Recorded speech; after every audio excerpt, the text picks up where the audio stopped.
Perkembangan teknologi informasi berwujud banyaknya platform media sosial belum sepenuhnya mampu diikuti kaum milenial di Kalimantan Tengah, terutama dari sisi pembuatan konten, khususnya konten berbentuk animasi. Padahal, pemerintah sedang kencang-kencangnya transformasi digital di berbagai bidang. Kompetisi film animasi Kalteng digelar Kemenak RI, memberi catatan dua sisi. Pertama, sepinya peminat atau peserta yang ikut. Kedua, 7 peserta yang ikut Islamic Animated Short Movie Competition atau IASMC 2021 Kalimantan Tengah terbilang banyak. Lantaran provinsi lain ada yang tanpa peserta hingga tak lebih dari 2 orang. Kompetisi film animasi pendek Islam Kemenak Kalimantan Tengah 2021 menyisakan banyak catatan. Baiknya, masih banyak peserta yang ikut dari kalangan pelajar dan siswa. Usia milenial menjadi bekal pembinaan agar lebih matang dan menghasilkan karya profesional. Kurang baiknya, hingga saat ini, mahalnya biaya produksi, keterbatasan peralatan dan sumber daya manusia masih sangat mengganjal kreator konten di Kalimantan Tengah. Kementerian Agama atau Kemenak Indonesia terus berupaya untuk digitalisasi pelayanan, syiar agama, dan lainnya. Salah satu upaya yang dilakukan yakni menggali potensi kreator konten milenial melalui IASMC. Lomba film animasi pendek Islam Kemenak Kalimantan Tengah melalui Ketua Juri Komisioner Komisi Penyiaran Indonesia atau KPI Pusat, Nuning Rodiah, mengapresiasi banyaknya peserta yang ikut. Komisioner KPI yang membidangi pengawasan isi siaran tersebut pun memberikan banyak motivasi dan catatan agar kreator konten Kalimantan Tengah terus berkarya dan mampu bersaing di tingkat nasional bahkan internasional. Ini masih dalam konteks 2 dimensi, jadi belum bisa mengkaryakan yang perspektif 3 dimensi. Kayak Ipin Upin bisa lari-lari lucu dan lain sebagainya, itu belum bisa.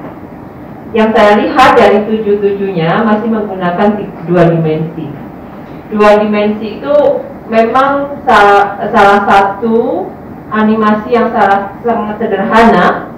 Sederhananya kenapa? Karena cukup ada aplikasi di komputer, aplikasinya juga mudah dan bisa kemudian di-download oleh siapapun. Aplikasi itu ada Anime Studio, ada Adobe Flash Animation, mungkin masih itu. Kalau sudah pakai 3D, 3 dimensi tentunya Pak Kakanwil, adik-adik ini perlu effort yang sangat besar.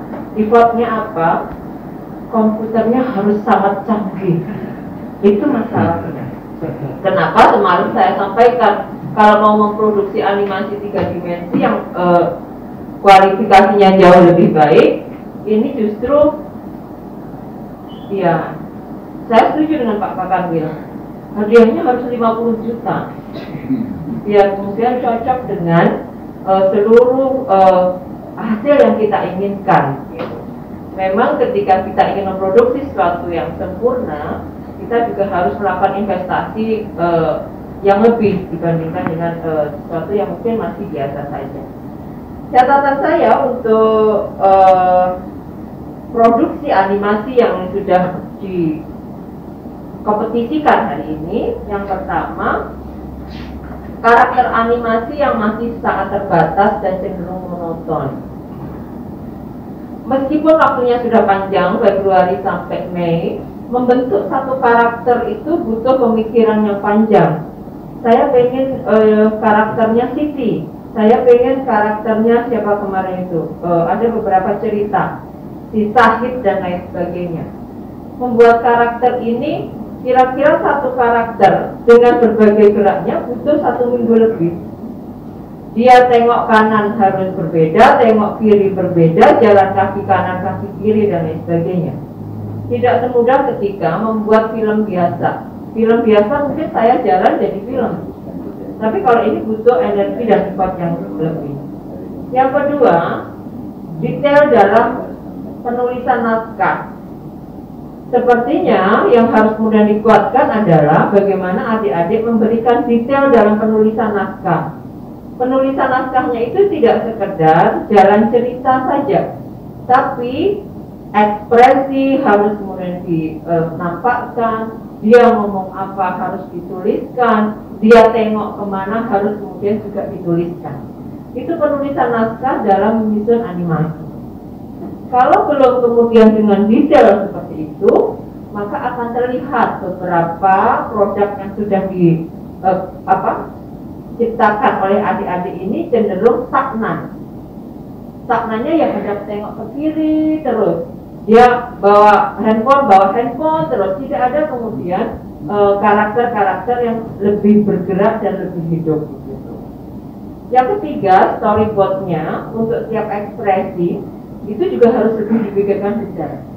Pakaian juga harus demikian. Saya bercerita lagi ke Ipin Upin. Berapa lama mereka kemudian memproduksi U dan I. Itu karakter baju yang tidak pernah bisa lepas dari mereka berdua. Pun mereka melepas pakaian itu, ada karakter lain yang sangat identik. Yang itu juga harus kemudian dibaca secara detail oleh para animator. Kami menemukan ada yang sudah cukup kreatif memproduksi ada berbagai macam karakter di animasinya, sekitar mungkin sudah 10 karakter. Namun ketika mengambil karakter juga harus tahu settingnya Indonesia atau settingnya pesantren internasional atau apa, karena kami masih melihat ada karakter yang model-model orang Eropa pakai rambutnya di gulung-gulung. Nah, itu kan belum sesuai konteks. Harusnya itu disesuaikan konteksnya. Kita ada di mana seperti itu ketika membuat jalan cerita. Yang kelima, yang berikutnya adalah alur geraknya juga harus diperhalus. Karena kami melihat alur gerak di beberapa animasi yang kita tonton semalam itu cenderung kaku dan stagnan. Karakter itu berjalan hanya diseret gitu saja, tidak kemudian melangkah dengan baik. Ada yang sudah melangkah dengan baik, tapi putus-putus gambarnya. Nah, itu yang kemudian harus dievaluasi lagi oleh adik-adik semuanya. Kira-kira benar enggak yang saya sampaikan ini ya? Beberapa. Nah, berikutnya sekali lagi, mungkin kalau ini ada pendamping dari guru di sekolah dan lain sebagainya, adik-adik yang hari ini 7 orang atau 7 kelompok ini, harapan kami ada pendampingan yang spesifik. Pendampingannya mulai barangkali bisa diupayakan, mudah-mudahan bisa pengadaan alat-alat yang lebih memadai. Yang berikutnya kami selalu sampaikan, baik ini di tingkat nasional maupun di tingkat provinsi, bahwa kompetisi ini tidak hanya berhenti menerima 3 piala tersebut. Kompetisi ini harapan kami ada pembinaan lebih lanjut yang dilakukan oleh Kementerian Agama dalam rangka terus menggali potensi para milenial agar milenial ini sadar. Generasi milenial ini generasi 15 second. Dia jadi story-nya Instagram, jadi TikTok, itu bagian dari informasi yang kemudian mudah diterima oleh generasi milenial.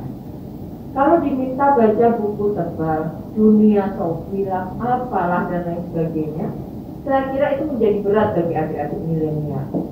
Tapi ketika pesan-pesan itu disampaikan lewat gambar gerak dalam kurun waktu hanya 15 menit sampai 15 second sampai 1 menit, itu bisa kemudian cepat masuk dan cepat kemudian bisa direplikasi ketika itu pesan-pesan baik.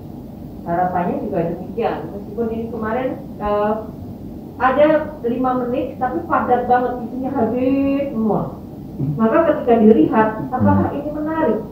Oke, menarik, tapi kayaknya kok kurang masuk di benak, di pemikiran para yang kemudian membaca ataupun menonton. Oleh karena itu, sesuai dengan kriteria yang kemudian telah disusun, pesan itu harus simpel, bisa kemudian diterima oleh penonton dengan baik. Yang kedua, ada juga masih kemudian antara judul sama materinya tidak nyambung. Nah, ini ada di mana? Ada keterputusan cerita dari beberapa scene yang kemudian sudah diproduksi. Itu catatan-catatan kami. Tapi catatan yang paling utama adalah kami mengapresiasi seluruh karya yang hari ini dikompetisikan. Ini butuh waktu panjang, butuh komitmen, apalagi sambil ada ujian, sambil ada tugas sekolah, sambil ada ini, itu, dan lain sebagainya. Bagi kami, komitmen berdakwah sekecil apapun, kayak judulnya ya, dimulai dari hal yang kecil, itu video yang pertama saya ingat. Dimulai dari hal yang kecil, maka menurut saya ini kompetisi sudah levelnya provinsi, jangan berhenti sampai di sini ya semuanya. Kami berharap terus menjadi konten kreator yang produktif. Saya kira di sini ada Mas Albert yang punya jaringan televisi di Kalimantan Tengah. Tentunya nanti juga barangkali bisa mengisi ruang-ruang konten lokal yang ada di televisi lokal Kalimantan Tengah. Karena berdasarkan undang-undang penyiaran ada kewajiban mengisi 10% konten lokal dari seluruh program siaran yang ada. Harapan kami dari KPI Pusat juga ya yang ngisi kreator-kreator lokal, ya yang ngisi adalah materi-materi tentang Kalimantan Tengah, bukan materi-materi yang dari Jakarta. Bukan lu gue yang hari ini sudah memenuhi seluruh layar kaca. Tapi bagaimana lokalitas ini diangkat lewat karya-karya yang nantinya akan bisa ditayangkan di televisi maupun di media-media baru yang lainnya. Kepala Kemenak Kalimantan Tengah Abdul Rashid juga menyampaikan apresiasinya. Dirinya menyadari banyaknya keterbatasan dalam pembuatan konten untuk syiar agama, dakwah, edukasi, dan lainnya. Namun ia berkomitmen untuk lembaga pendidikan di bawah Kemenak Kalteng mendapatkan perbaikan fasilitas penunjang. Itu yang pertama yang ingin saya garis bawahi dalam kegiatan ini. Jadi insya Allah kita ingin memastikan bahwa sarana dan sarana penunjang ini bisa terpenuhi dalam rangka menghasilkan produksi ya, kalau gitu, membuat animasi ini yang berkelas, katakan begitu, yang memenuhi standar ya. Yang kedua, saudara-saudara, juga saya ingin kembali mengingatkan bahwa ini tugas bersama ini. Jadi adik-adik yang tadi sudah masuk dalam nominasi ini maupun yang belum jangan kecewa, tapi yang sudah masuk teruslah berkreasi, teruslah maju diri, dan jangan pernah berhenti. Wa qudimalu fasayarallahu amalakum. Bekerjalah kalian. Kata Allah, aku yang akan menjadi saksi atas apa yang kalian lakukan. Boleh jadi doa itu kadang tidak langsung cashback, tapi ada waktu. Jadi saya punya testimoni dan pengalaman. Ibu, ada sesuatu yang di luar dugaan, tapi karena bekerja dengan ikhlas, adik-adik semua melakukan aktivitas, pastikan bahwa apa yang dilakukan itu untuk begitu, untuk yang di atas. Berbekal pengalaman dari lomba, koreksi, dan catatan juri, Kemenak Kalteng meyakini generasi milenial khususnya kreator konten keagamaan terus tumbuh dengan karya yang semakin baik. Dari Palangkaraya, AB, Kalteng TV.